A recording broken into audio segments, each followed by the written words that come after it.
हाय। आज के ना इस वीडियो में हम लोग ना डिमांड इक्वेशन को देखने वाले हैं कि what is the mathematical form of demand equation. ठीक है, आपके सामने है, ये हमारा डिमांड इक्वेशन है।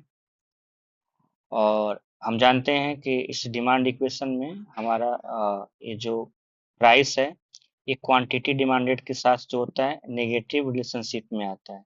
मतलब ये है कि जो हमारा क्वांटिटी डिमांड हम करते हैं, वो गिवन प्राइस, उस कमोडिटी के प्राइस के साथ उसका रिलेशनशिप जो होता है नेगेटिव होता है। हम यहाँ पे देख रहे हैं नेगेटिव साइन। ये जो बी है, इसको हम लोग स्लोप कहते हैं। और स्लोप का मतलब ये होता है, स्लोप का मतलब होता है change in price, sorry, change in price upon change in quantity demand, और change in quantity upon change in price. ये दोनों होता है, दोनों का अलग अलग मतलब है। यहाँ स्लोप का मतलब ये होता है, यहाँ पे नेगेटिव साइन है, मतलब ये है बी के साथ नेगेटिव, स्लोप के साथ नेगेटिव लगा, मतलब ये है कि अगर प्राइस हमारा 1% बढ़ रहा है तो डिमांड हमारा कितने परसेंट से कम होगा, मतलब कितना उसके रिस्पेक्ट में कम होगा।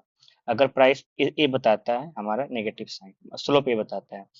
अब आपके सामने ये जो मैथमेटिकल फॉर्म दे रखा हुआ है, यहाँ पे लिखा हुआ है कि क्वांटिटी डिमांडेड इक्वेशन है हमारा ए माइनस बीपी, और लिखा हुआ है कि जो प्राइस का रेंज है, मतलब पहला ए इक्वेशन हमें ये बताता है कि डिमांड इस पे एग्जिस्ट करेगा, इस प्राइस पे एग्जिस्ट करेगा, और डिमांड जीरो होगा जब प्राइस की वैल्यू ए आएगी, मतलब ए बाई बी से बड़ी होगी।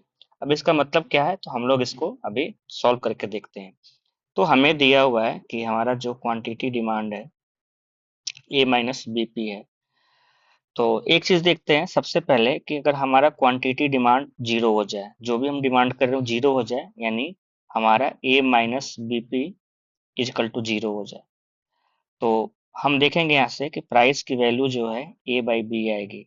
यानी price equal to A by B अगर हम इस इक्वेशन में रखते हैं तो हमारा डिमांड जीरो हो जाएगा। रख के हम देख लेते हैं, यहाँ से रख के देखते हैं कि ए माइनस बी इंटू, और प्राइस की वैल्यू है ए बाई बी, ये कैंसिल और ये जीरो हो गया। यानी प्राइस इजकल टू अगर ए बाई बी होता है तो हमारा डिमांड जो है जीरो हो जाएगा। यानी यहाँ पे देखिए, ये वो प्राइस है जिसपे हमारा डिमांड जो है, इस पे हमारा डिमांड जीरो है, ये जीरो है। अच्छा, अब क्या हो जाए कि हमारा जो प्राइस है वो जीरो के बराबर हो जाए। अगर हमारा प्राइस जीरो के बराबर होता है तो इस इक्वेशन में हम एक चीज देख सकते हैं कि हम सम पॉजिटिव क्वांटिटी अभी भी डिमांड कर रहे हैं। यानी ए टर्म जो है पूरा जीरो हो जाएगा, और ए बराबर हम क्वांटिटी ऐड कर रहे हैं, मतलब सॉरी, ऐड नहीं कर रहे हैं, परचेज कर रहे हैं, मतलब उसको हम डिमांड कर रहे हैं। यानी आप देख लो कि जब प्राइस की वैल्यू जीरो, तो आप इतना क्वांटिटी जो है ले रहे हो। यानी हमें एक चीज यहाँ से दिख गया कि प्राइस की जो है मैक्सिमम जो वैल्यू है हमारी, प्राइस की मैक्सिमम वैल्यू आ गई ए बाई बी, इससे ज्यादा नहीं हो सकता है। और जो प्राइस की मिनिमम वैल्यू आ गई वो जीरो आ गई, उससे कम नहीं हो सकता है। लेकिन चूंकि ये हमारा मैथमेटिकल मॉडल है, तो हम ये देख रहे हैं कि जब प्राइस की वैल्यू मैक्सिमम हो रही है तो हम क्वांटिटी जीरो डिमांड कर रहे हैं।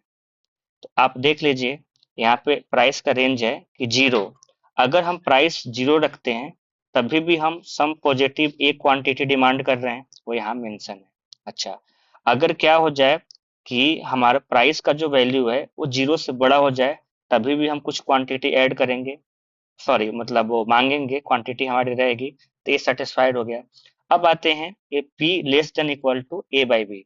अगर हमारी प्राइस की वैल्यू अगर ए बाई बी हो जाए, अगर हमारी प्राइस की वैल्यू अगर ए बाई बी हो जाए, तो अगर हम price equal to A by B रखते हैं, तो यहाँ पे हम रख के देख रहे हैं कि ए बाई बी अगर हम रख लें, तो यहाँ से बी, यानी हम कुछ जीरो क्वांटिटी, मतलब फिर हम कुछ जीरो क्वांटिटी ऐड कर रहे हैं, मतलब मांग रहे हैं, तो ये हमारी जीरो क्वांटिटी हो गई यहाँ से जब price equal to A by B. तो यानी ये जो जीरो है, अगर ऐसे बोलें कि हम जीरो डिमांड कर रहे हैं तो इसका कोई मतलब नहीं होता है, बट मैथमेटिकली ये करेक्ट है कि हम इस प्राइस पे हम डिमांड दो होता है, तो होता है या नहीं होता है, तो हम नहीं कर रहे हैं तो जीरो कर रहे हैं, ठीक है। अब क्या तब अच्छा, दूसरी वैल्यू प्राइस की, अगर ए बाई बी से छोटा आ जाए, तो ए बाई बी से छोटा आएगा तभी भी हम कुछ क्वांटिटी ऐड करेंगे, मतलब सॉरी ऐड नहीं करेंगे, डिमांड करेंगे। तो यानी ओवरऑल जो है, ये जो पहला इक्वेशन हमने ये बना रखा है मैथमेटिकली, ये करेक्ट है। यानी हमारा डिमांड इस पे भी एग्जिस्ट कर रहा है, इस पे भी है। अब आते हैं कि डिमांड जीरो कब होगा। अब क्या हो जाए कि प्राइस की वैल्यू ए बाई बी से बड़ी हो जाए। तो आप जान रहे हैं कि हमने यहाँ पे बाउंड्री तय कर रखी थी कि मिनिमम प्राइस जीरो और maximum price A by B. तो अगर हम ए बाई बी की तरफ जाते हैं, हमारी प्राइस अगर ए बाई बी से बड़ी हो जाती है, तो क्या होगा कि टू मच प्राइस, कोई डिमांड नहीं करेगा, यानी फोर्सली हमारा डिमांड क्या हो जाएगा, जीरो हो जाएगा। वैसे तो ए बाई, अगर ए बाई बी से प्राइस की वैल्यू ज्यादा आएगी तो नेगेटिव डिमांड होगा, और नेगेटिव डिमांड का हमारे इकोनॉमिक्स में कुछ मतलब नहीं होता है। तो टू मच प्राइस तो पहले ही से पता है कि ए बाई बी हमारा ऑलरेडी टू मच प्राइस है, जिसपे हम क्वांटिटी जीरो डिमांड कर रहे हैं। अब हम अगर ए बाई बी से ज्यादा प्राइस रख रहे हैं, तो मतलब है कि कोई हमारा सामान परचेज नहीं करेगा, और टेक्निकली हमारा डिमांड जो है जीरो हो जाएगा। यानी ये हमारा डिमांड इक्वेशन का मैथमेटिकल फॉर्मेट था, और इसको मैथमेटिकल फॉर्मेट में या मैथमेटिकल मैथ्स के टर्म में हम लोग इसको ऐसे लिखते हैं। Thank you. ये आज का एक बेसिक कॉन्सेप्ट था।